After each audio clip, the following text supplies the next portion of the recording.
దేశంలో వంట గ్యాస్ కొరతపై ఆందోళనలు పెరుగుతున్న నేపథ్యంలో కేంద్రం చర్యలు చేపట్టింది. ఇప్పటికే బ్లాక్ మార్కెట్ను అరికట్టేందుకు ప్రయత్నిస్తుండగా వంట గ్యాస్ లభ్యతను పెంచేందుకు భారత్కు రావాల్సిన ఎల్పీజీ ట్యాంకర్ల కోసం ఇరాన్తో చర్చలు జరుపుతున్నట్లు తెలుస్తోంది. దేశంలో వంట గ్యాస్ కొరత ఆందోళనలు రోజురోజుకు తీవ్రమవుతున్నాయి. ఇప్పటికే పలు నగరాల్లో వాణిజ్య సిలిండర్లు దొరకట్లేదు.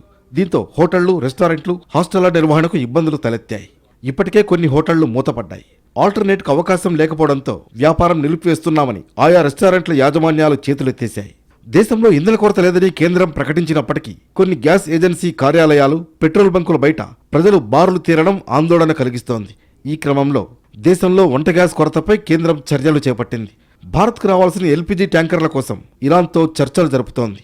భారత్కు పయనమైన 8 ఎల్పీజీ ట్యాంకర్లు ఉద్రిక్తతల నేపథ్యంలో ప్రస్తుతం హర్ముజ్ జలసంధి దగ్గర నిలిచిపోయాయి.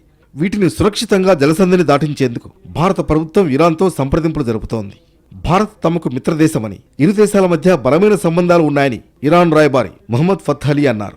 భారత నౌకలు సురక్షితంగా వచ్చేలా చూస్తామన్నారు. ఇరు దేశాలు ఈ ప్రాంతంలో ఉమ్మడి ప్రయోజనాలు కలిగి ఉన్నాయని ఇరాన్ రాయబారి పేర్కొన్నారు. ప్రస్తుతం నెలకొన్న పరిస్థితుల్లో భారత ప్రభుత్వం వివిధ అంశాల్లో సాయం చేసిందని ఫత్ అలీ గుర్తు చేశారు. మరోవైపు పశ్చిమాసియా యుద్ధ జ్వాలాల నుంచి 2 చమురు నౌకలు చాకచక్యంగా బయటపడ్డాయి. ఇందులో ఒకటి బుధవారం భారత్కు చేరుకోగా మరొకటి త్వరలో రానుంది. ఈ రెండింటి ద్వారా 3 మిలియన్ బ్యారెళ్ల చమురు అందుబాటులోకి రానుంది.